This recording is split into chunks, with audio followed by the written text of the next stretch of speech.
Isama mo ako, magkakay, magkakapatid, ikaw at ako, lahat tayo kasama mo. Kung nasa bayan,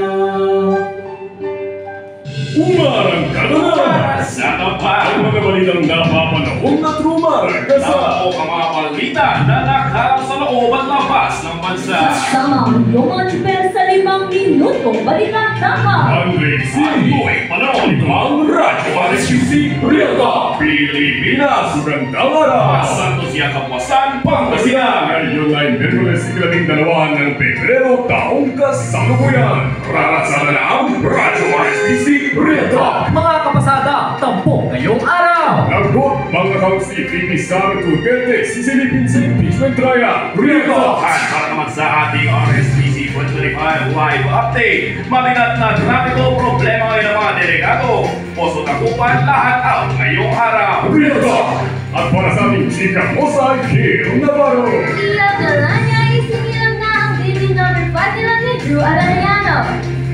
At tutok palengke, Red Nerida. Real Talk mga kumpare, presyo ng ilang gulay sa Malingas Market bumagsak ngayong linggo. Ang mga detalye sa ating pagbabalik. Inaasahan na maghain ng subpina ang impeachment prosecutor sa Kamara para sa pangkalipang financial records ni VP Sara Duterte upang lalong mapalakas ang kaso at makakuha ng conviction. Ang mga dyan, Andre, ayon naman kay Manila Representative Joel Chua, isang prosecutor, isa ito sa mga legal options na tinalakay ng 11-member prosecution team. Binigyang diin ni Chua na nakasaad sa Bank Secrecy Law ang exception para sa impeachment cases at plano nila gamitin ang lahat ng legal na paraan para mas mapabilis pa ang paglilitis. At para sa kabilang dako ng mga balita, mabigat na traffic ngayon ang kasabay ng RSPC 2025. Live mula sa Dagupan City National High School, narito si Eva Mendoza. Medyo mabigat ang trapiko ngayon dahil sa humigit kumulang 5,000 delegado ng RSPC at RFOD.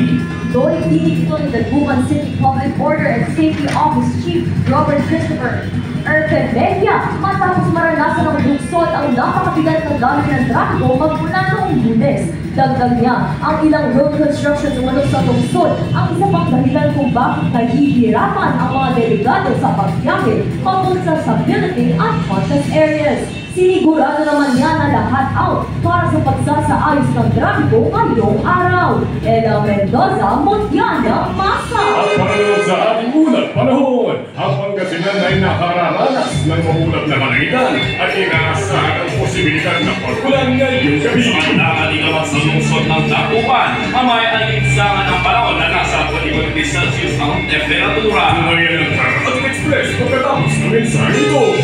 May parada ba? Vamos Festival of Praise. Hindi, eleksyon na! Sabi nga nila, party is Rubitus. Rubitus! Huwag kang mag-alala, nandito na si Oplan Baklas. OMG! Ano po yan? Ano ang Black Plus ay tumututok sa kaayusan at kalinisan ng mga campaign madalas sa nakakakalat sa mga pampublikong lugar. Tama! Pipigilan din ito ang labis sa pagpapaskil ng mga campaign material sa mga hindi pinahihintulutang lugar. o ba na, tinututukan ito ang mga hindi otorisadong pagpapaskil ng mga materials. Todo na to, go, go, go!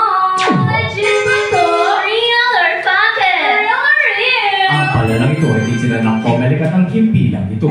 Woohoo! Oras, 4 na minuto bago mag-alas 12:30 ng hapon. Patuloy kayong nakikinig sa Radyo RSPC Real Talk. Hashtag Radio on its fifth wave. Nakatanggap ng positive reactions mula sa netizens at ilang celebrities ang pagdating ng fifth baby ni Avellana at Correliano na si Baby Anyela. Ayon sa TV host sa kanyang private Instagram story, nakaranas siya dahil ng pag-labor post-contraction kung kaya't nananatala ang pagkakas ni Baby Anyela. Tuwang-tuwa naman ang kanilang real-life celebrity fans na sina Lovie Poe at Becca Jack na siyang nagbilang makukuhanin na silang ina. Gil Navarro, Chica, must have always true for you. At para naman sa Topalengke, live mula sa Malindas Market, narito si Red Nerida. Mga kumpari, bet na bet kaso medyo nagihita sa pinag-medal sa oversupply tayo ngayon lang kabatisan. ating palengke. Mula sa 40 pesos kada kilo ay 20 pesos per kilo na lang po ito ngayong linggo. Inaasahan pang mas bababa ang presyo ng kamatis dito sa Pangasinan dahil sa anihan, maging sa mga karating probinsya. Ito ang inyong kumparing palengkero, Red Herida. Naku, sayang! Bet na bet ko pa naman ang pinakbet. Real talk yan! Lalo na kapag may inihaw na bangus. At yan ang 5 minutong balitaktakan ngayong araw. Ang nalang pong personal Radyo RSPC.